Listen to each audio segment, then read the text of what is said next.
Hi guys. Hi guys. Here is January's question and answer.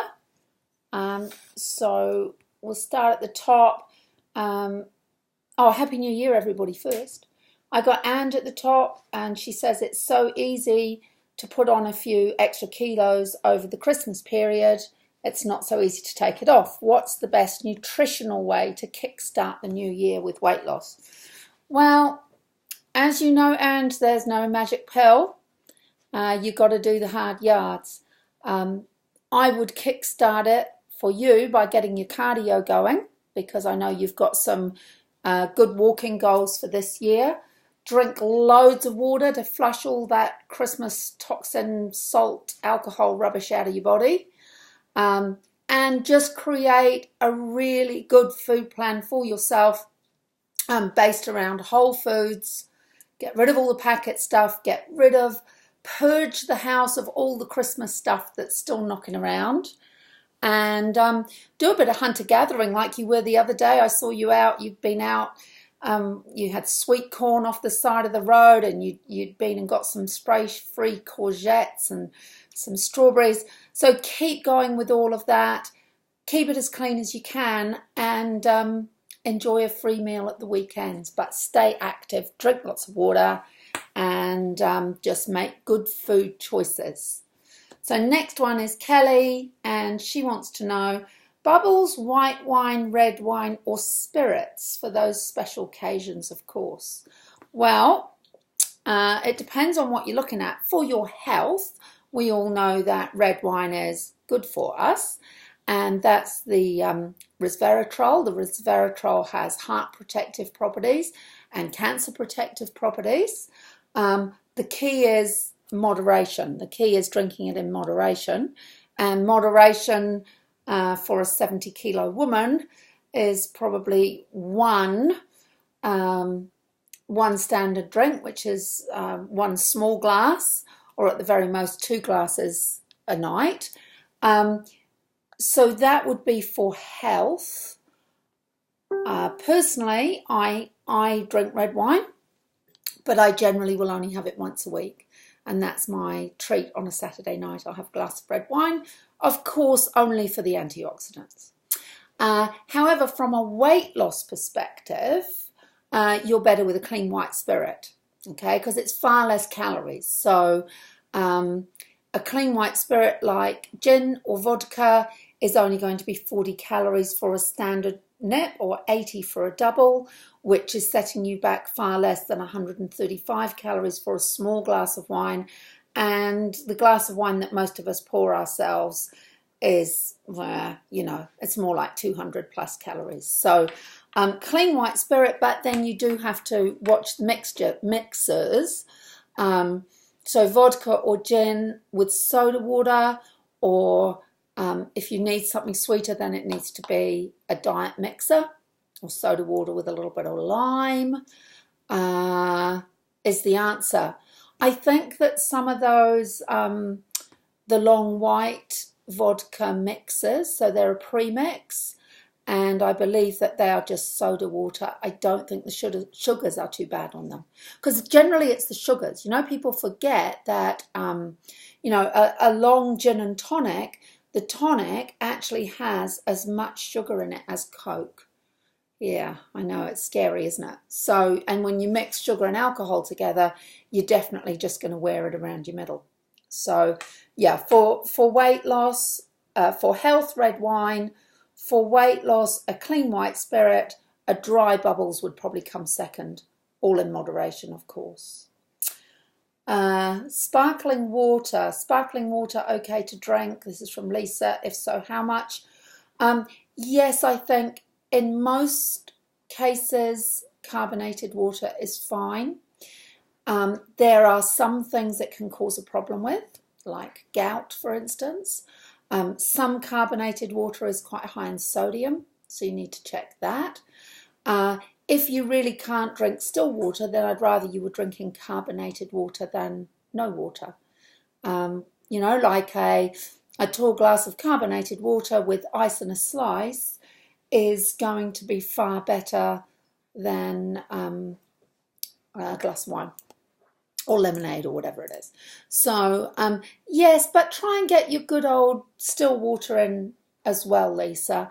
And when we're talking about how much water a day, as a rule of thumb, if you take your weight and times it by 0.3, so it's 30 mils per kilo of body weight per day is your minimum. So if I weigh 63, 3 times 6, 1.8, so I'm about 2 litres, but then I drink an extra litre for each hour I exercise. And this time of year, because you're losing a lot of water through your skin, you're generally probably going to be drinking about 3 litres a day. And your exercise water hopefully is going to have some electrolytes in it as well. Because when you're sweating heavily in this humidity, because you're sweating out sodium, potassium, magnesium, and when you're just drinking lots of water, you're further diluting your electrolytes. So it's a good idea to put something in. And by electrolyte, I don't mean Powerade or Gatorade. I mean actually buy something like Hydrolyte, or Noon is a good one that the cyclists use. That just is an electrolyte only with no added sugars or carbohydrate. Hope that answers your question, Lisa. Okay, Cheryl, how much should you increase water intake when exercising with this heat? And I would suggest to you that it is somewhere between about 750 mils and a litre per hour of exercise on top of your normal allowance, which is your 30 mils times your weight in kilos, and make sure that you're getting an electrolyte in, especially if you're working out and running as hard as I know you do, Cheryl. Okay. Lisa Russell, or Lisa, what about keto? Is that a thing or an urban myth? Keto is definitely a thing. So keto has been a thing for a very, very long time, but keto used to be called Atkins. And the first phase of the Atkins diet put you in ketosis. So many years ago, I can't remember when, was it in the 80s or 90s? I don't know, when people were madly doing the Atkins diet to make sure that they went into ketosis in the first phase. They were running around and peeing on strips. And we have the same thing now. We have people running around and peeing on strips, and that's because the ketones show up in your urine. And ketones are something that you, how can I do it without it getting too complicated? Basically, when your body's not using glucose as fuel anymore, but it's converting fat into a fuel, a byproduct of that is ketones, which is why it's called keto or ketosis. I think keto is very extreme. Yes, it will get you really good results. Is it sustainable? For most people, no. Does it get you quick results? Yep, it sure does. Are those quick results sustainable? Probably not. So I would be more inclined to go, if you're thinking that way, with a low carbohydrate, moderate protein and healthy fat type diet. So when you see people running around doing keto and they're having bacon and eggs with the fat on the bacon, and they're frying everything in butter, and they're doing bombs in their coffee and all the rest of it, their hearts probably aren't going to help them much in 20 years' time, in my view. They are probably setting themselves up for heart disease or heart attacks. And I would suggest that if you're going to do low carb and high fat, then your fats need to be coming from good fats that actually soothe and act as a balm to your arteries and your heart. So that, i.e., that is fats like extra virgin olive oil. It's the kind of fats that you get out of your nuts and seeds. It's the kind of fat that is in avocado. Okay, so those are good, healthy, safe fats that keep you feeling full. So they give you satiety, which one of the benefits of a high-fat, low-carb diet is that you stay fuller for longer, because you don't get the blood sugar ups and downs that you're going to get when you're relying on carbohydrate for energy. So with keto, I think the current recommendation, haven't really studied it, or I obviously know about it, but I think it might be for 40 grams of carbohydrate a day, which is stuff all. My half a cup of rolled oats in the morning is 27 grams of carbohydrate.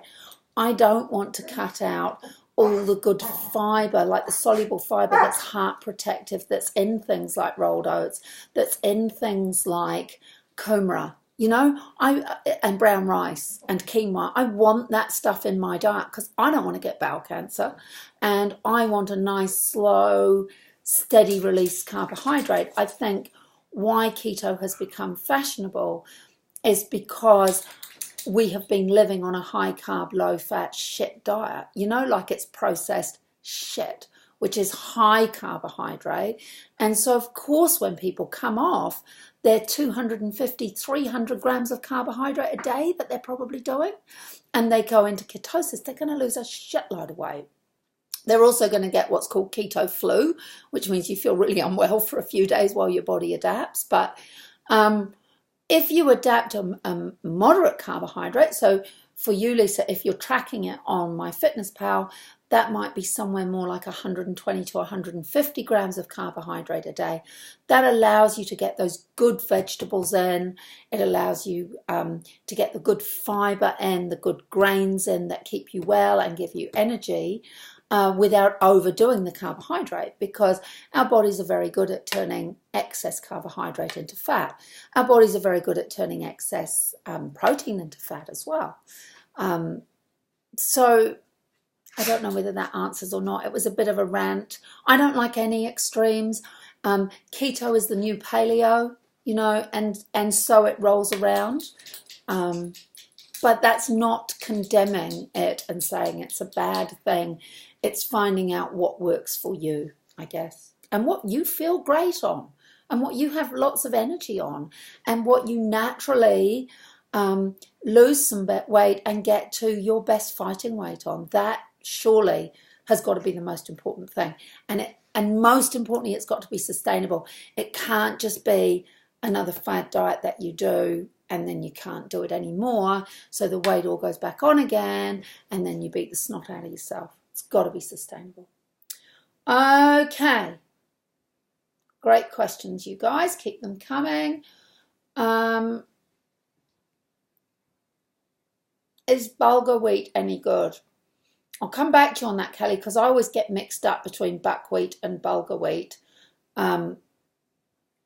I think bulgur wheat is the grain that is in tabbouleh, which is Turkish. They actually don't use very much of it. They use more parsley and very, very finely chopped cabbage and other vegetables in the tabbouleh, and not a lot of grain. It's quite similar to quinoa, but I don't think the protein content is as high. And it is good. It is low glycemic, and it is gluten-free. But I will double check, because I always, if I'm caught on the hop with it, I always get mixed up between buckwheat and bulgur wheat. So I will come back and clarify that. Okay, that's a GIF. So Serena, my question was how not to fall into bad eating habits when returning to work. So office, lolly jar, morning tea, shouts, eating lunch on the run and too much coffee. Yeah, I hear you. Although luckily being a nutritionist's office, mine's fairly clean, but I'm dealing with people all the time that have the same problems, whether they're in banks or schools or hospitals, same thing. Well-meaning other people, undoing your best laid plans by putting crap in front of you that once you start eating is really, really hard to stop. And pushes you off your good resolves for the new year, so that you then go, oh, stuff it, I've eaten the donuts at morning tea, I give up. There's nothing wrong with avoiding those situations, like going for a walk instead of sitting down at morning tea, like choosing to go and eat somewhere else if you really can't cope with it. I'm actually very good at coping with it when I'm in front of people, but if I had to walk through the lunchroom and there was still crap left lying around, that's when my resolve goes and I want to pick at things, and then I'll pick every time I walk through. So I can't do it. at all, because once I start, I can't stop. So if I know I'm going to be in that situation for a morning tea shout, I would, at the weekend, I'd make some hummus, and I'd cut up a whole lot of my favourite veggies and I'd take them and eat them. I would have a bowl of cherries. Yesterday at a child's 3-year-old party, I just about ate my weight in cherries, pineapple and strawberries. Okay, because that's all there was that I could eat without. I'm vegan now, so I don't eat the cheese, so that's great, because cheese was always a big downfall. Also, when I'm in someone else's house, I don't know whether the crackers are vegan or not, so I don't eat them either, so that's a good thing too. So really, the fruit on the platter was about all that I could eat, so that was cool. But pre-vegan, I would still do the same thing. I would take a big platter of healthy dips, so I'd make some dips using Greek yogurt or low-fat yogurt with maybe a little bit of pesto or sweet chili sauce. I would take poppadoms with me because they're way lower in calories than your average rice crackers and wheat crackers and oat crackers and all that kind of thing. And I'd probably take a fruit platter as well, cherries, strawberries, or even a few stone fruit and things like that, so that I had something that I liked and would eat in that situation. So I think the most important thing in answering that question is planning, planning, planning, planning, and that horrible thing, that failing to plan, is planning to fail, and you need to a couple of times a week spend a little bit of time food prepping. That helps to stop you falling back into those bad eating habits when you're surrounded by other people who aren't eating well. The same with lunch, you're talking about eating lunch on the run, but if you serve up, when you serve your dinner, if you can serve into a couple of lunch boxes as well, then that gives you your lunch for the next day. And if you have to carry that in a chili bin with you because you're on the run, that's fine. If you haven't done that or you can't do that, then you need to know what good options there are.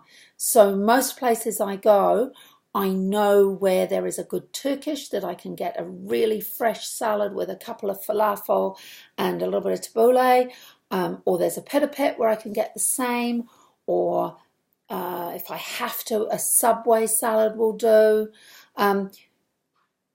Turkish is generally my go-to. And if I've had a big exercise day, I'll actually have that in a wrap or a pita, which is even better. So it's knowing where your good options are. If it's a cafe lunch, poached eggs on toast is a really good go-to. One slice of toast. If you don't want the toast, then have poached eggs with, spinach on the side, or spinach and tomatoes and mushrooms, or smoked salmon or whatever. Those are all good choices too. Don't be afraid to say no. Don't be afraid to ask for things that aren't on the menu, because more and more cafes are getting used to having to do stuff that's not on the menu, and the more we ask them to do stuff that's not on the menu, the more those things are going to go on the menu. So I have a little dairy down the road, really most unlikely place. They sell pies and sausage rolls and a whole lot of shit, but they will make me a salad. And if I give them a ring, I can go down there and they'll have it done and picked up, so I can pick it up. So we can create our own good options. Don't let other people dictate to you. Don't let people try to push you off track. They're jealous most of the time because they can't do it. So, you are driving this thing. You're in charge of what you put into your body. And sometimes you just got to be staunch. And people soon get the idea that you're not going to have a piece of cake, that you don't eat like that every day. That's a treat food. You might do it when it's someone's birthday, if that happens once every couple of weeks. But if you're in a big office where you've got birthdays every day, you can't afford to do that.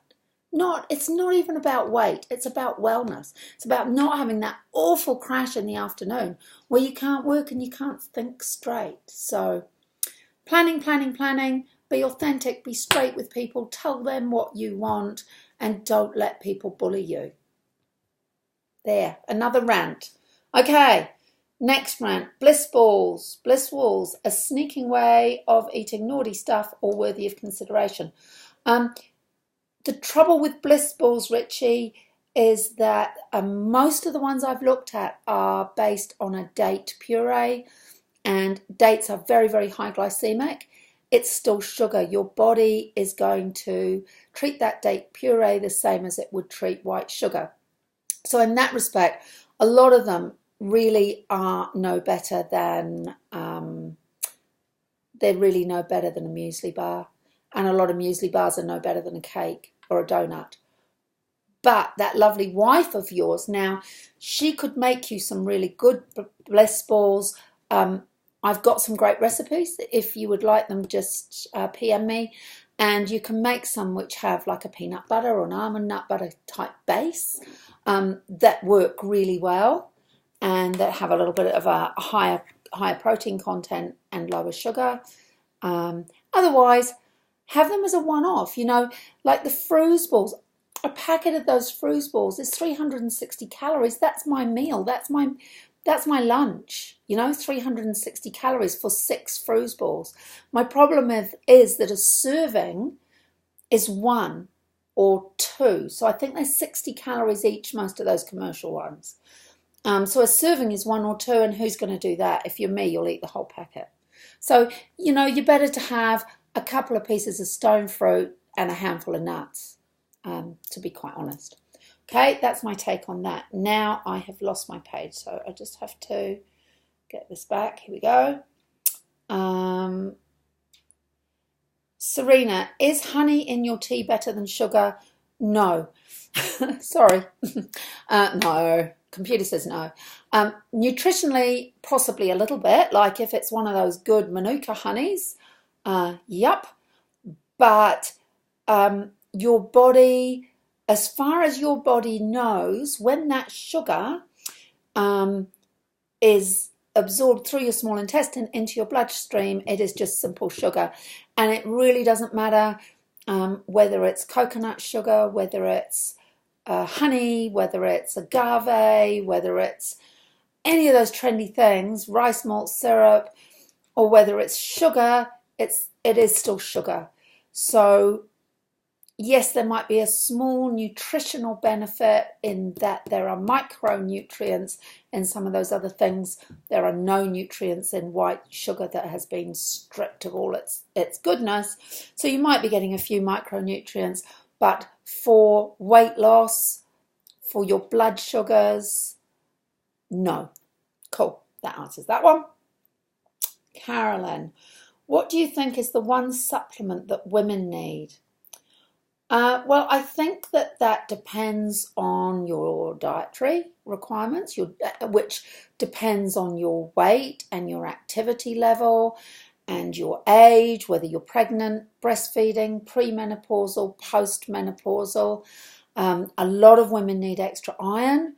A lot of women who are really active need extra iron. So when I was still having periods and I was running marathons, for the last couple of months of my training, I always took a good quality woman's multi with iron. And so the iron's really important because you lose iron when you sweat, you lose iron through heel strike every time your foot hits the ground. And of course, if you're having a period once a month, then your iron levels quite quickly will become compromised. So also I took a good quality multi because I knew the amount of exercise I was doing with running to train for marathons on top of taking classes. I was probably chewing through my food more quickly than I could get it in my mouth. So that was the other reason. So I think if you have a really high exercise load, then that's a time when you may need to supplement. Just like when you're breastfeeding, you may need to supplement. When you're pregnant, you need to supplement with folic acid. There are different times and stages of our lives where we need different things. I'm a huge believer in getting everything that you need from food, but there are times when that's not possible. Do I take supplements? I take 2. I take a vitamin D once a month, And that's because I spend a lot less time outside in daylight than I used to and a lot more time in the office. I do have osteopenia, which is very early stages of osteoporosis, which is why when I run I get a lot of stress fractures. And of course vitamin D helps with calcium absorption.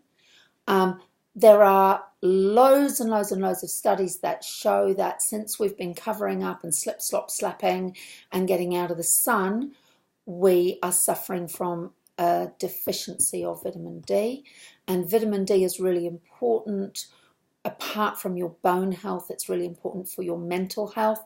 There have been lots of studies done on depression and vitamin D, and post-traumatic stress disorders and vitamin D. And it's also been shown to be preventative of some cancers too. So when I was suffering badly with a lot of stress fractures, I went to see a really, really good endocrinologist, Patrick. Began with F, it escapes me right now. I think vitamin D is good for cognitive function too. And he was amazing. He has now retired.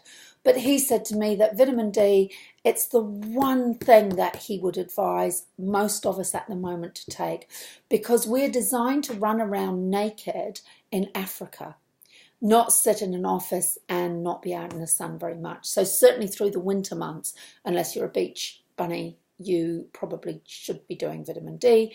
I get mine from the doctor. I take one on the 1st of every month, and it's fat soluble, so that does me I'm covered. I don't have to think about it again. I also take B12. I take a small B12 under my tongue every day, and that's because I have been vegan for the last year.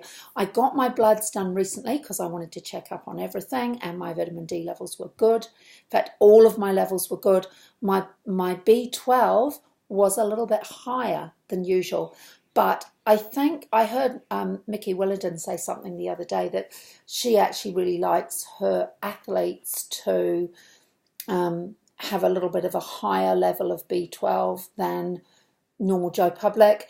And I'm probably very borderline an athlete these days, but I still do train with really heavy weights. Well, comparatively heavy weights, 6 days a week. And I am walking New Zealand, and I am active out there with my dogs, and I do the odd 5K run. So I kind of think I'm probably okay, but I have, since I got my bloods done, I have been taking it back a little bit to more like every second day. Zinc can be another thing. Like, zinc is really important for us all. It's a really powerful antioxidant that's very good for our immune function. It's a good idea if you're not getting enough in your diet, like I think I do, because I'm very mindful of it, and I think I get my zinc through things like pumpkin seeds and stuff like that. So I think I'm good. Iodine is another one, and that's because New Zealand soils are low in iodine, which is why they put it in our salt, in our good old, Saxa salt. And of course we stopped using that because there's so much salt in our processed food that we've all had to cut back. And the salt that is in our processed food, unfortunately, isn't iodized. So we're not getting the iodine that way anymore. And those of us who are using salt are quite often using sexy rock salt or sea salt that actually doesn't have iodine in it either. And so therefore, for a lot of people, iodine can be something they need to supplement with. Seaweed does that really well. So even good old Pack and Save sell a seaweed salad that you can put into your salads. Or if you like sushi and you're doing a nori sheet every now and then, so that you're just getting a little bit of seaweed in, that'll do your iodine. The other biggie for New Zealand is selenium. Okay, our soils are crap with selenium, and selenium again is a very powerful antioxidant and cancer fighter. And I get my selenium by taking one Brazil nut a day, and I have that with my overnight oats in the morning, and I have chia and linseed with that for omega-3s, because omega-3s are another thing that maybe we should be supplementing with. As I don't eat fish anymore, I make sure that I get plenty in that way. And the plant-based omegas aren't always as readily absorbed as the fish oils, but I choose not to have the fish oils. It's a whole nother subject. So I do that. I think I've covered it all, but I guess the answer to that is it is dependent on you, your nutritional status, the time of your lifespan that you're in, and your lifestyle, and how you eat, of course, how you eat. Gavin, is it okay to have poppadoms as a snack food, and is there a daily, weekly limit? That again depends on your age, weight. Basically, it depends on how many calories you need a day to not put on. But having said all of that, poppadoms, the poppadoms that I use generally, they're the smaller ones, and they are about 14 calories each, and they have under 5 grams of carbohydrate each.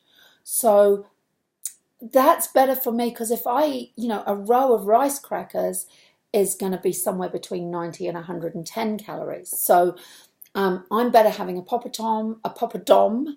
I just microwave them so they're not fried. I like the crunch. I feel satisfied. I can stop at 2. I often take them to parties and things with me.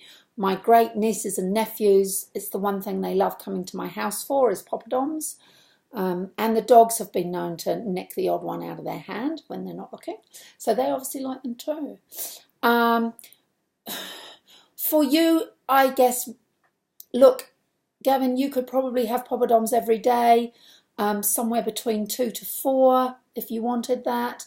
And as long as you are dipping them in something that's not really high in calories or nothing at all, that would be absolutely cool.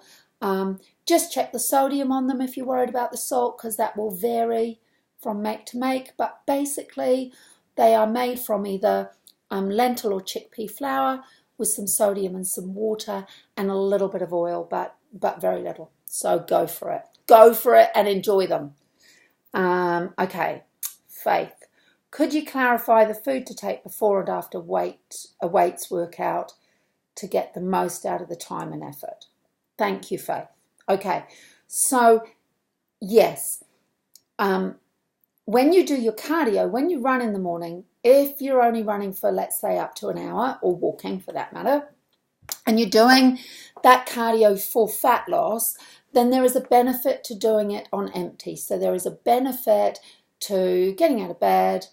I normally have a sip of coffee because that gets your metabolism up a little bit. Go out, do your walk or run. Your fat burning straight away. You haven't got available glucose there. And then you have your breakfast when you get in the door. That's great. That's fine.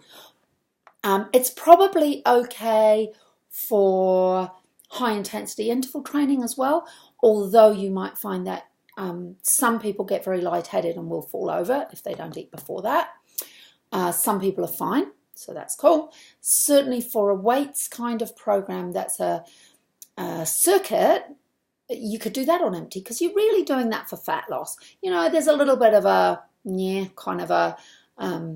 toning benefit, but you're predominantly doing that to burn fat as a fuel.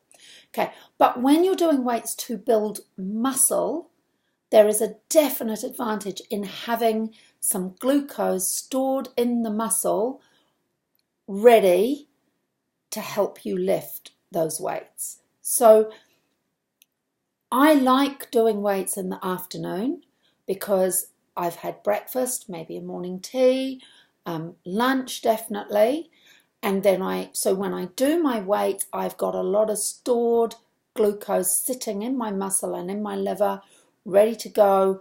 So when I'm doing weights, I'm using glucose, right? When I'm running on empty, I'm using fat as a fuel. But when I'm pushing weights, I want glucose in the muscle because I want to be able to push heavy. And if I do my weights on empty first thing in the morning, I noticeably cannot lift as heavy. Okay, so you need some glucose or some carbohydrate before you train, whatever time of day you're training. So if you're training early in the morning like we did this morning, I had quite a big banana, like it was I put it down in my Fitness Pal as 1.5 bananas. So, you know, I was getting a good 30 grams plus of carbohydrate into my system before I trained. And then, so protein's not quite so important then, but the carbohydrate is. Okay? All right. Then, if you were really seriously trying to build muscle, you could have some BCAAs, that's branched chain amino acids, in your water while you were training, so that you had those amino acids there readily available to get pulled into the muscle to aid recovery and to fuel it. Okay. Then, after your workout, and this is really, really, really important, after your workout, within 35 minutes, you must refuel the muscle. And in that meal, you need a combination of protein and carbohydrate. So that for me this morning, I had a banana before I trained at 6. So I had a banana at about 5:15. Came in, trained, BCAAs in the water, finished training, straight home. I had a half a cup of oats, which was my carbohydrate. I had linseed chia seed, 1 Brazil nut, and I had a scoop of raw fusion plant protein in it, which gave me another 22 grams of protein. So those muscles, after I've worked with heavy weights like that, you know, we pushed ourselves quite hard this morning, and those muscles are really, really stimulated, but they only stay in that stimulated state for maybe 45 minutes. So you've only got a small window in which you get a full recovery. And if you don't get a full recovery while the muscle's stimulated, you may not then get the full amount of nutrients into the muscle that you need. So then you're going to be behind the 8 ball on tomorrow's workout. You do it again, you're behind the 8 ball again. So by the end of the week, instead of your workouts getting better and better and you're feeling stronger and stronger, you're feeling crappier and crappier and tighter. And it's because the muscle hasn't had the chance to refuel. And it may not get the chance to refuel then until your rest day, if that makes sense. So it's peculiar to you. You know, like some people can't train on bananas because it repeats on them all the time. So they'll do 2 corn thins and some peanut butter before they train. You know, it's just got to be something with some carbohydrate. Piece of toast with a little bit of honey. It's not going to go anywhere except into your muscles if you're training hard, okay? It hasn't got a shit show of being turned into fat. It is only going one place, and that is into your muscles. This morning it went into your glutes and your hamstrings, baby. Ain't going anywhere else.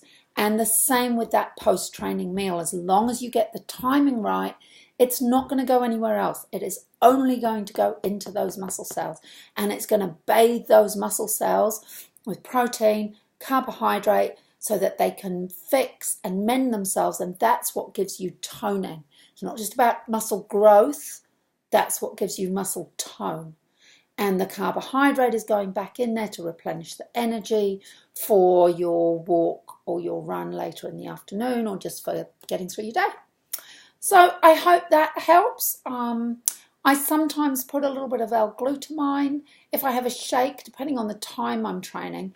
If I have a shake post-training, I'll put a teaspoon of L-glutamine into that. And that's because that's really, really good for recovery as well. And if I remember, I have L-glutamine last thing at night for recovery too. Okay, hope that helps. Whew, I think that's it. Good session. I want to roll one of these out a month so that you all get the chance to ask me heaps of questions. I'll keep it on here, but I might sometimes put it on my Facebook page too.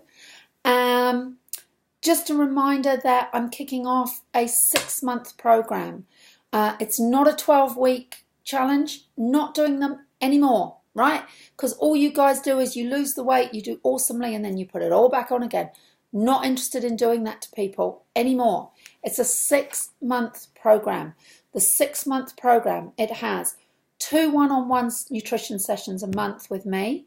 They're 30-minute sessions. They are proper sessions to get a food and exercise plan that is specific to you in place, okay? We then have 2 group sessions a month.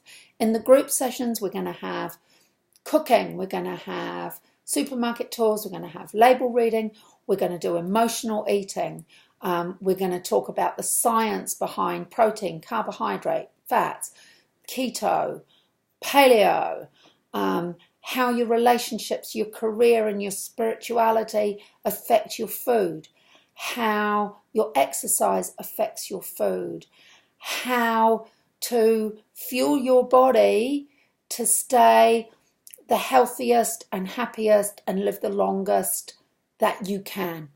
All right? That is my mission. My mission with the 6 months programs is for you to live your happiest, healthiest, longest life through nutrition, exercise, and self-care across the board. I'm so excited about this. We ran a trial last year and we just did 3 months and everybody loved it. So I'm really, really excited about running this again. And I'm thinking of putting the odd exercise thing in there and probably even some yoga in there as well. So it's going to be a real mix of stuff, and then you can give me your feedback and we can put more of what you guys like in there and less of what you don't like in there. It's the cost of it. It's $150 per calendar month or $37.50 a week on AP. So I'm really looking forward to running that.